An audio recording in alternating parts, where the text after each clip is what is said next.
বলছে বিশ্বের মোট তেল মজুদের প্রায় 17% ভেনেজুয়েলার হাতে, যার পরিমাণ প্রায় 303 বিলিয়ন ব্যারেল।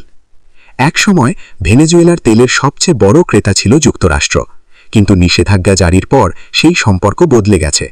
এখন দেশটির তেলের প্রধান গন্তব্য চীন। একসময় বৈশ্বিক তেল বাজারে প্রভাবশালী ছিল ভেনেজুয়েলা, কিন্তু 2 দশকের বেশি সময় আগে সেই পরিস্থিতির অবসান ঘটে দেশটির তৎকালীন সমাজতান্ত্রিক প্রেসিডেন্ট হুগো চাভেজের শাসনামলে। নিকোলা মাদুরোর শাসনে সেই পরিস্থিতি আরও গভীর হয়েছে।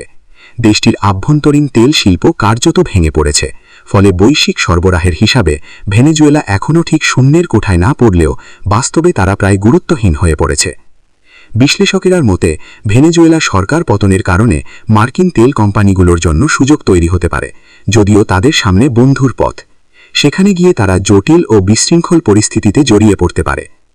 যুক্তরাষ্ট্রের আরবিসি ক্যাপিটাল মার্কেটসের পণ্য বিষয়ক প্রধান হেলিমা ক্রফট বিনিয়োগ বিষয়ক নোটে এক ভবিষ্যৎবাণী করেছেন।